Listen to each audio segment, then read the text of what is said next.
Welcome to Bashy's Corner. We invite guests from all sections of society. We discuss with them ethnic minorities. We discuss with them culture, politics, integration, any topic which mainstream media doesn't dare or doesn't want to enlighten. But we take those subjects. Since 1970, when immigrants and refugees from Muslim countries came to Denmark, Islam and Muslims have been an integral part of Danish society. They work, raise families, do businesses, go to schools, go to movies, have friends, and many have become Danish citizens. One thing we never hear in the media is that in the last 50 years, almost 6,000 Danish people, especially young, have converted to Islam. These converts initially face difficulties, both with families, friends, and in the societies, and also sometimes on the job. But most keep to their faith and face all those problems bravely and with courage. Our guest today is such a person, Helene Larsen. She is one of the first Danish female convert to Islam. She is actually a very cosmopolitan person with many interests, NGO activities, work against Islamophobia, hate crimes. She is also a web designer, but her real passion is teaching. So welcome to my program, Helene. Yes, thank you very much. It's nice having you after a long time discussion. Yeah, but it was a nice introduction. So let us start with your conversion. Okay. When did it happen? It happened 25 years ago. Okay. Yeah. I was 18. Yeah. Today I'm 43. Okay. Yeah. Was it a gradual process, or it was all of a sudden you fell in love with some person? Yeah. I had a, what you call it, a rough childhood. Okay. So actually I grew up in a children's foster home and family. So I moved around a lot in my childhood. With some family, like on and off, so I didn't have close connection to family. Okay. And when I was 18, I met some Palestinian refugees who came from Lebanon. And they talked about God, and they talked about Jesus, and I felt that they came from the country where Jesus he come from, so they must know some secret I didn't know. You don't know. They were like, yeah. So I was curious, very curious to listen to them explain the things from their point of view. Yeah. Yeah. So that's when they surprised me with the news of the Prophet Muhammad, and I always read a lot of books and studied, but I never heard the things they told me. So it surprised me so much, but in the same time I felt it was very true, because I had seen a lot of difficult things in my life, and I knew you have to set some frames in your life. So every time there was a question, I got a confirmation and I got a solution. So it was like these things I have found out later, but that was the thing that made me curious and I want to know more. Okay. Yeah. And that was young age? Yeah, I converted very after I know them within 6 months. Okay. Yeah. I have talked with many other people who have converted to Islam. And most of them, they say that before conversion, they have tried other religions too, Buddhism, Hinduism, Hare Krishna, but somehow they were missing something they can relate to. What was the same case with you? I was a Christian from my childhood because of my grandmother. But my grandmother adopted some children during Second World War, and my mom, when she had an idea that she was probably adopted from a Jewish people, because a lot of Jewish people during the Second World War actually had problems leaving the country and had put some children in foster care. Yes. So she had an idea that she might be one of these children. We don't know if it's true or not, but that was the story. So in my childhood, I knew that there's the Torah, there's the Jewish people, and there's the Christian people, and the stories about the what we call in Islam the prophets, the messengers. Yeah. So it was like normal for me when I heard about Islam. It was like, okay, there's like the story didn't end with the Bible. There's more. The message is not finished. There's it was like, wow, you know. I felt it like you have a puzzle and you have 2/3 of the pieces, but you need the last pieces to see the full picture. Yeah. So I feel I have the full picture now. It's a very beautiful way of putting things. Thank you. Because Muslims call Torah or their scriptures the first gospel, and then the Christian the second, and the last testament is Quran. So it's just like actually God the Quran speaking. mentions some elder text also. Yes. Yeah. Okay. So Okay. the message is. So when you convert, before conversion, you had a different lifestyle, of course. But then you converted and you start wearing headscarf like you do now. Yeah. Okay. Not in the beginning. You didn't wear headscarf in the beginning. I tried, but my husband, he didn't actually like it. He was not a religious person. He was traumatized from the war in Lebanon. So he was not like concerned in religion. He was like trying to survive in this country. So it was not his main concern. He actually didn't tell me to become a Muslim. I asked him so many things, but he couldn't even answer me also. So I searched help from other people, yeah. So your husband didn't force you? No, not at all, at all. Actually, sometimes he was, I think, angry. He thought I was like too much. For because, him? Yeah, because when I want to know something, I'm digging in and 100%, yeah.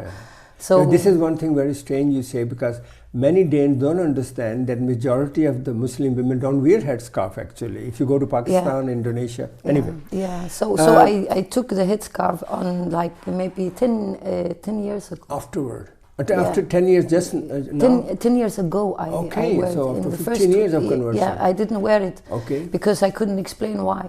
I couldn't explain it. So why did you start wearing headscarf? Because I found out why.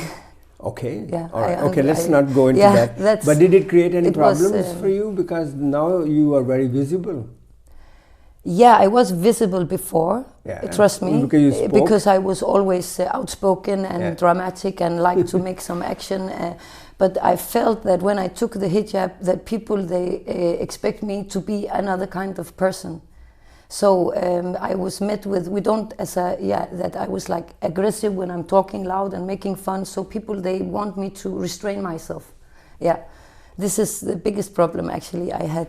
I had to always explain myself and defend why I'm talking and feel that people think that now when I wear the headscarf, I definitely need some kind of education and serious help. Yeah, it's like this. So you are like, I can say, a feminist with headscarf. Yeah, yeah. Many converts face difficulties, Helene, you know that, with family and friends. Did they accept you, your family? On and off, I didn't have a good relationship, so it was not something that Islam has done anything to. Maybe because I became a Muslim, I am able to forgive and to accept that we are all victims in this life, and we just need to find the right tools to survive or to give an opinion in this life, and not everybody have it, So. You also know that lately there has been many Islamophobic hate crimes where the Muslim women who wear headscarf, they had problems, their headscarf have been snatched. Did you have any experience like that? No, not like that, of course, no. Okay, they don't dare. They do not dare. They will get some kind of problem. Reaction. At least I will not make it easy for them. Wonderful. When I look at your CV, Helene, it is very long actually. You don't fit into that typical picture, You are involved in many things. You have a family, you have children, you work NGO work, you teach in Arabic school. How do you manage all those things in this short time every day we have?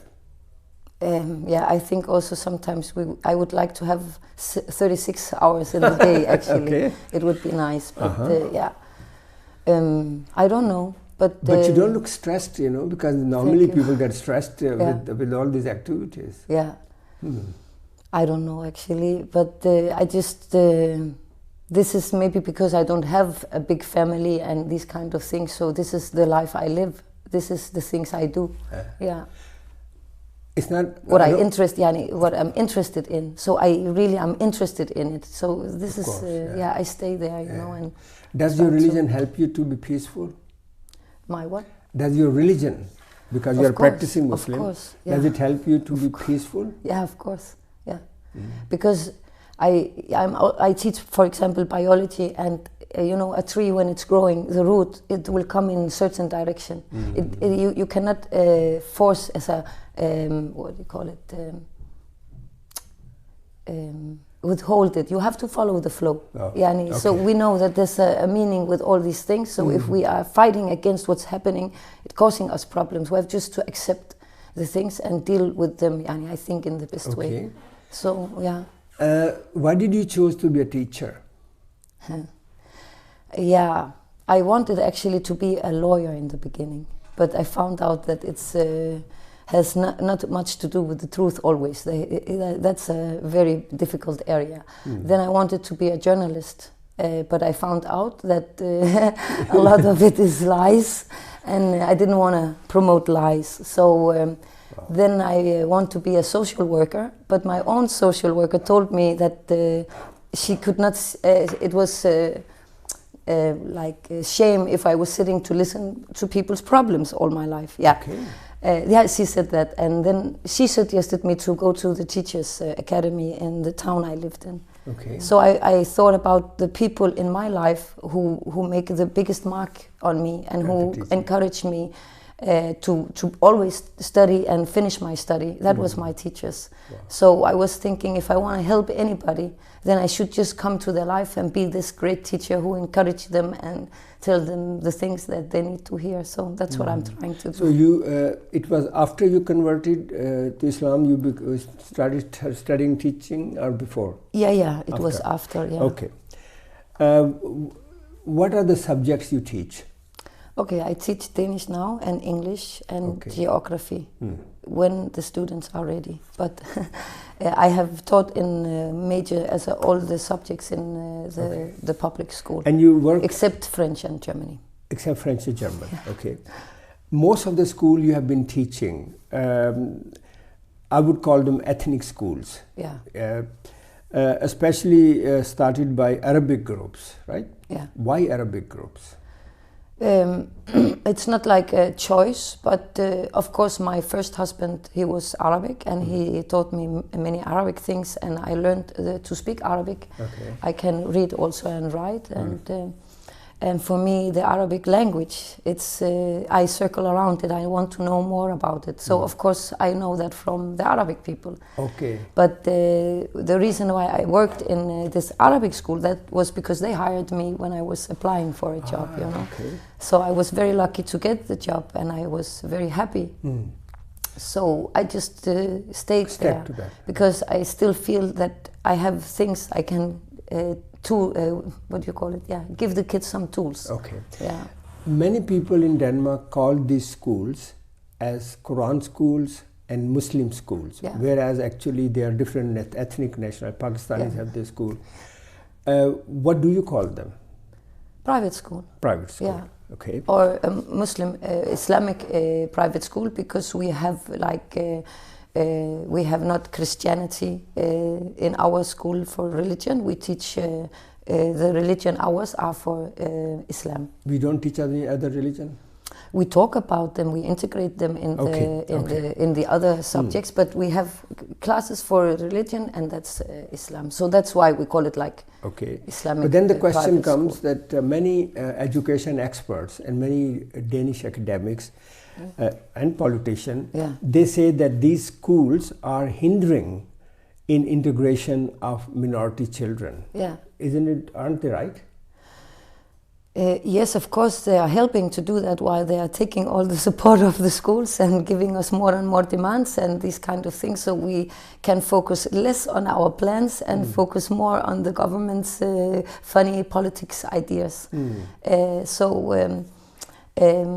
But I think it's of course the other way around, because our schools, for some children, they are excluding our children and our values as Muslims.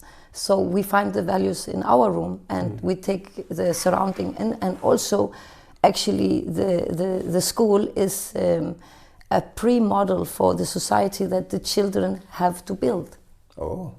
It is It's like not a little bit old-fashioned? I don't think so. I think the children are going to take over this world after 50, 30 years. They are going to be the decision makers. They are going to, so they have to also be a part of defining this. But Helene, then the question is that if you take, let's say, Muslim children, from different nationalities and make their schools, then they don't play with Danish children. They don't get to know Danish culture, Danish society. Don't you think it's problematic for their future in the society? No, but I think they have a Danish culture already. As they live in Denmark, they live in the Danish society, and they struggle with the problems that people have in this area. So they are having a Danish culture for the people who live in Denmark.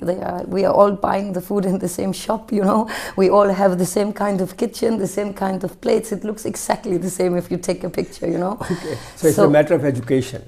Yeah, I think it's the social level of the society. Yeah.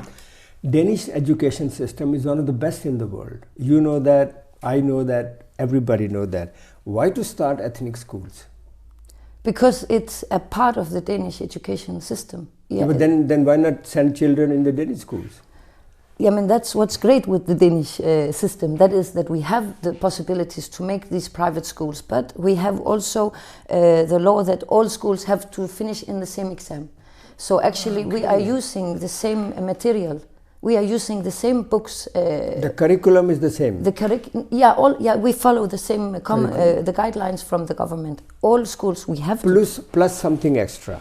The extra is in the religion classes. Okay. It's just not something extra, it's something else.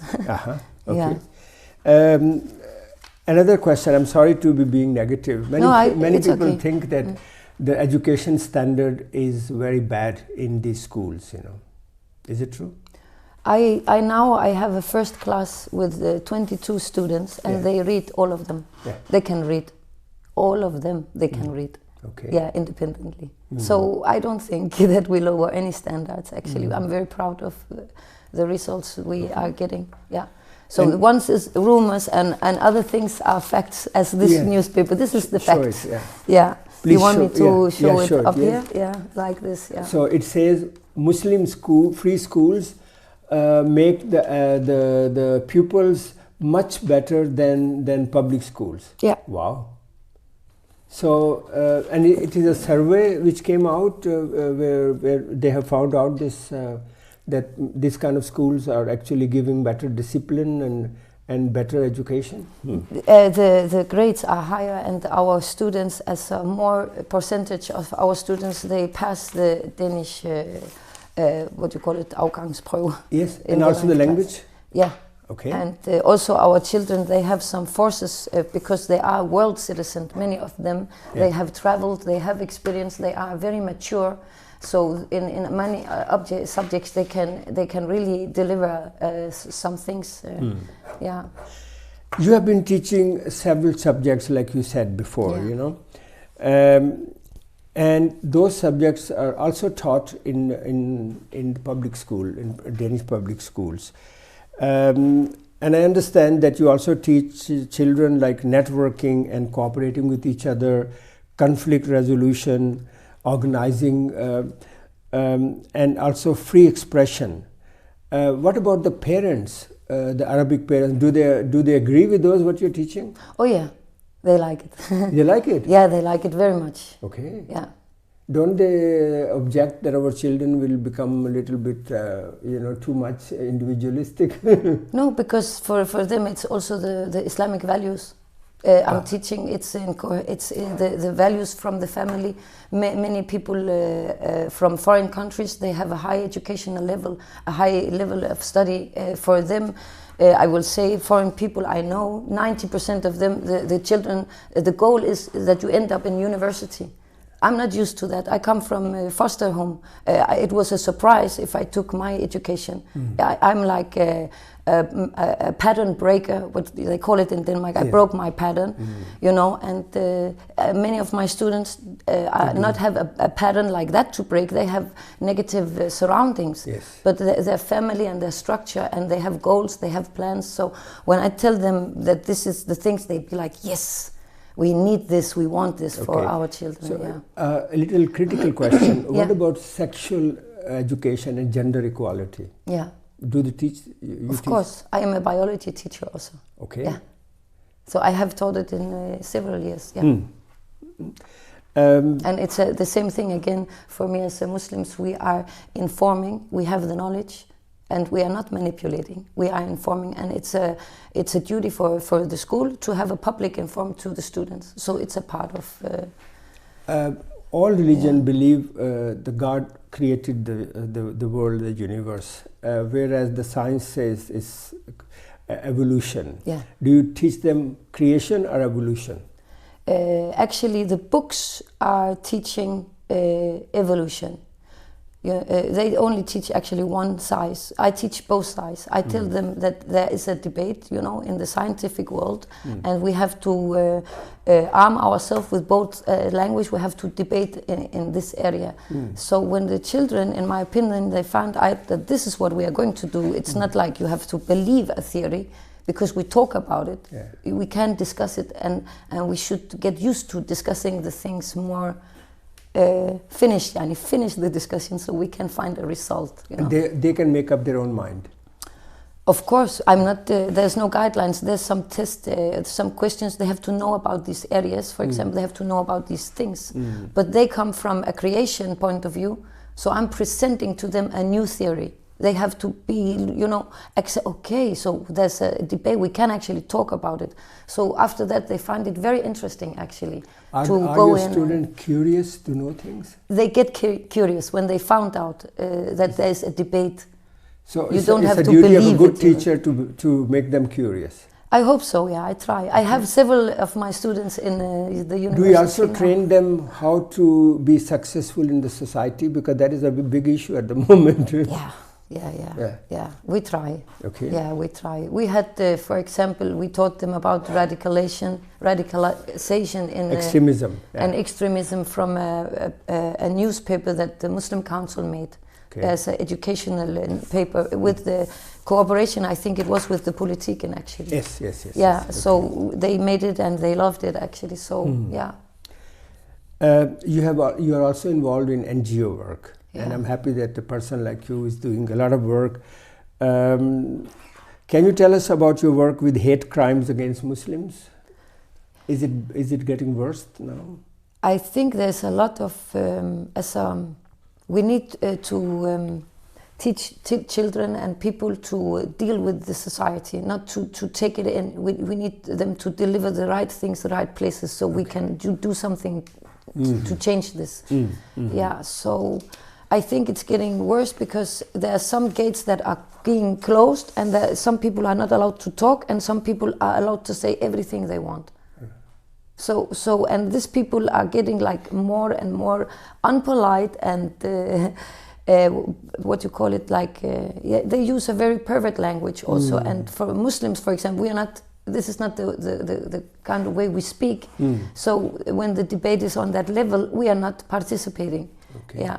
So let me ask you about your other interests. You are a web designer. Yeah. Also, I try. But how got teaching and web designing? Do they mix with each other? Yeah, if I'm allowed to get a lot of computers and teach the children. Okay. Yeah, I would love to do that. In the school? Yeah, I try, but we have a lot of other things we have to teach them also. So it's a resource, but I would love that. But I have always been creative, wanted to make pictures and painting. And when I found out that you can make the websites with these programs and the editing programs and make fractals and these kind of things. So, yeah. Helene, when you look at the recent political developments in Denmark, vis-a-vis Islam and Muslims, you know, do you prepare your kids to deal with those issues? Yeah, I tried. It's tough. It's very tough, yeah. It is. You have a big network among Muslim communities. People know you because of your work. They tell you, they talk to you, and how they're feeling now? Feeling about? About the society, the discussion, the media, the politician. Yeah. People are frustrated. Some people are frustrated, but most of the people I know, they have they know what has been going on in this life forever. Yeah. It's not a surprise for us. We have our square. We're going to plant our plants in our garden as long as we're here, and then, we're gonna do the best we can. This is like the attitude and the hope. There's a lot of hope. And we heard the other day a lecture about the guy who said that 98% of us looks like each other. So when we know that, we shouldn't focus on the garbage all the time. We should focus on the flowers, even if there's only one. Wow. So I think we should talk about that and make that grow. Okay. Yeah. With this flower example, it's a beautiful example. If you meet Prime Minister of Denmark, Mr. Rasmussen, okay, what advice would you give him vis-a-vis Muslims and Islam in Denmark? It's a hard one, because actually I met him once, okay. And he greeted me. He was very polite, and he just passed me actually. So I was like, okay, he actually greeted me. He's a polite man. I'm talking about politically, But so that's what I get a feeling of. What could I say to him, And I would just advise him to decide, to take a choice, to find out what. Nobody forced him to do anything, but he should decide what is Denmark going to be for a country. Okay. Yeah. And what do you say to the Muslim communities? What message do you give to them now? To example? The Muslim community, I would like to say that they should. People should just express themselves and come out of the box and just start talking. Tell everybody how you think, how you feel, and tell everybody the world you want to see, because actually we all have the same idea, and we need to drag the idea down to the reality. And make it practical. And make it practical, yeah. Helene, thank you very much. Yeah, you're welcome. I'm very pleased with what you have told, and I'm sure that our viewers have enjoyed what Helene said, and that is a good example of a wonderful Muslim. Until next time, take good care of yourself.